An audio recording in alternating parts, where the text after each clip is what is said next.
Hello， 大家好，欢迎来到 Ann 亲子书房练习曲。今天我们来聊一个我想很多爸爸妈妈都很有感的经验，那就是当你正需要专心，好不容易可以安静一下的时候，孩子却偏偏就在这个时候跑来找你。那这时候该怎么办呢？今天我们就一起来看看，要怎么把这种被打扰的时刻变成一个能跟孩子更靠近的机会。在今天的分享里呀，首先我们会先来解开一个谜，就是为什么你越跟孩子说等一下，他反而黏得越紧。接着我会分享一个我自己亲身的经历，来跟你示范一套真的有用的沟通方法。然后我们会把这个方法拆解成4个超简单的步骤，并且深入聊聊它背后的心理学原理是什么。所以你一定要看到最后哦，因为我会给你一个这个礼拜马上就可以用的小练习，还有一个很重要的温柔提醒要送给你。好，在我们开始之前，我想先请你很诚实的想一个问题，也欢迎你把答案留在下面留言区哦。就是当孩子在你真的很需要专心的时候跑来找你，你当下的第一个反应通常是什么呢？是会先温和的请他等一下，还是眉头会不自觉地皱了一下？又或者你真的可以马上停下手边所有的事情，好好听他说话呢？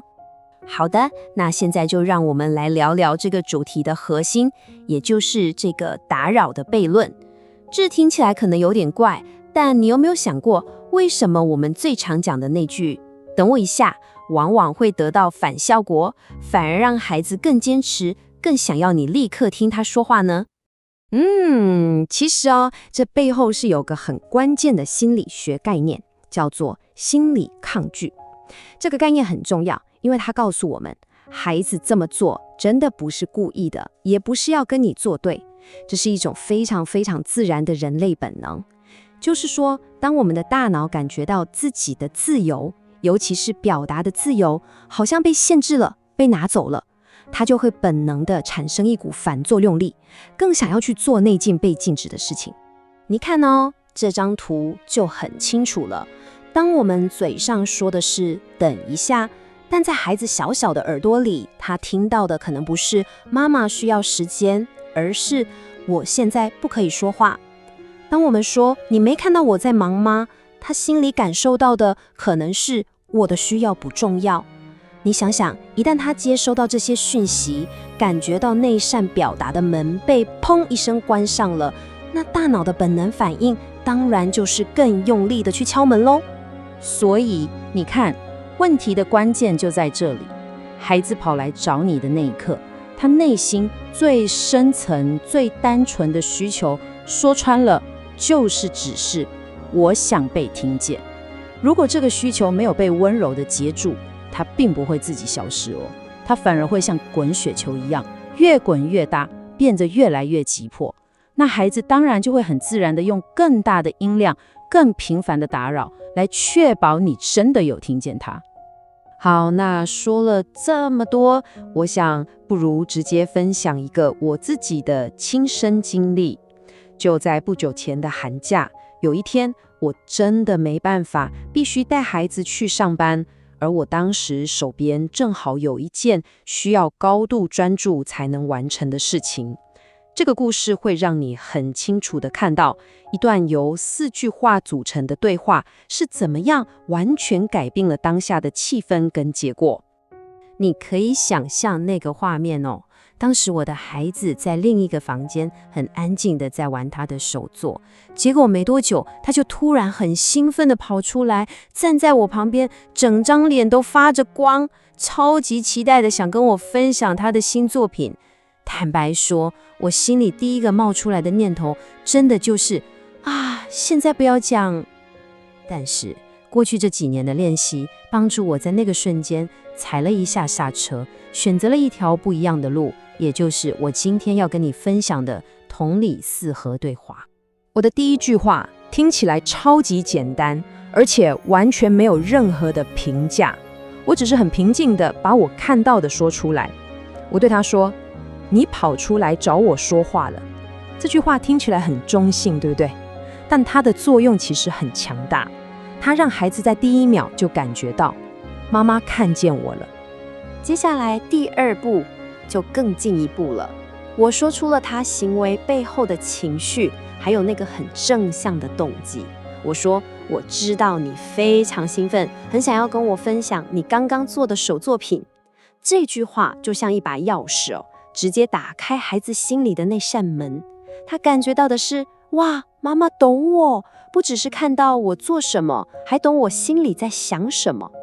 再来就轮到表达我自己的需求了。那你注意听哦，这里有个小小的但超级关键的魔法。我不是说你这样打扰到我了，而是说，但是妈妈太爱你了，你一跑出来我就会忍不住分心。你看这句话很巧妙地把问题的框架从都是你的错转变成了因为我爱你，所以我才容易分心。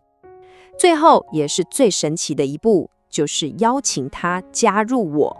我跟他说，所以我需要你帮忙，让我不要分心。等我一有空，我就会立刻进去找你哦。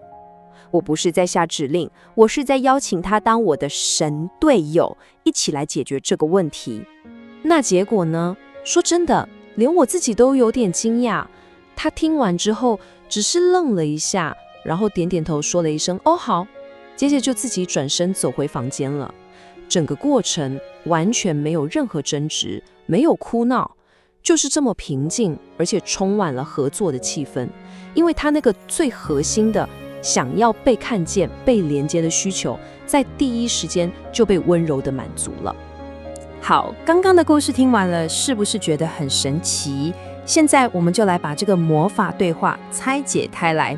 你可以把它当作是一套可以直接拿来用的建立连结的蓝图，就是这4个核心步骤：第1，看见行为；第2，说出情绪或动机；第3，陈述你的需求；第4，引动孩子一起想办法。而且我必须要强调，这个顺序千万不要搞混了，它是有设计过的，一步一步的就能把一场可能会发生的冲突，很自然的变成一次合作的对话。你可能会想，这方法真的有这么厉害吗？还是只是我那次刚好运气好？其实不是哦，它的背后是有很稳固的科学根据在支持的。我们就来看看为什么被看见的感觉对于开启合作有这么神奇的力量。这套对话之所以这么有效是因为它一次满足了好几个孩子内心深处的需求，像是情绪同频，白话文就是当孩子感觉你懂我，他的大脑就会从防卫模式切换到合作模式。还有自我决定理论，它告诉我们人最需要连结感、自主权跟能力感，而这顿对话正好都满足了。这也完全符合正向教养的核心，也就是先连结再引导。最后它的结构其实就是非暴力沟通的精髓：观察、感受、需要跟请求。所以我们来总结一下，这整个过程最关键的一个转变就在这里。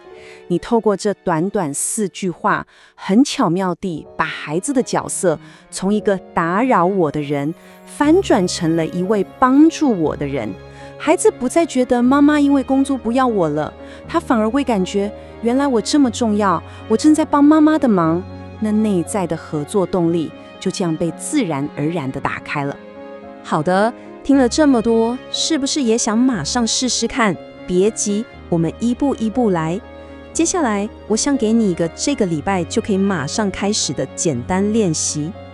这礼拜的微行动很简单，当下一次孩子又跑来找你的时候，试着先不要急着做出任何反应，给自己一个深呼吸、暂停的空间。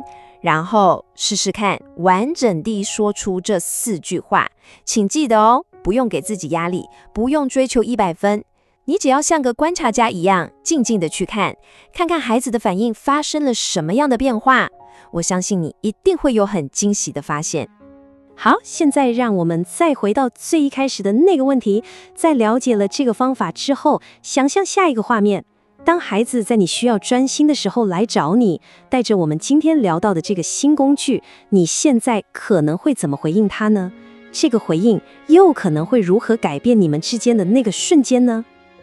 最后，这就是我答应要送给你的那个温柔提醒，请你一定要记得哦。我们学这个方法真正的目的，不只是为了让孩子当下可以配合我们，它更深层的意义是为了建立长远而且深刻的连结。这不是一种话术，而是发自内心的让孩子知道，即使在我们很忙的时候，他们依然被看见、被重视、被深深的爱着。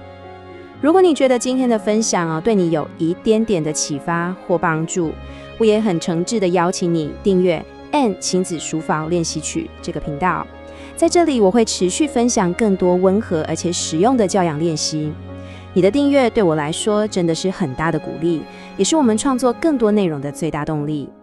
我也真的很想听听你的想法，欢迎你在下面留言区分享你现在新的答案，或是在你试过这个练习之后的心得，让我们知道你接下来会怎么做。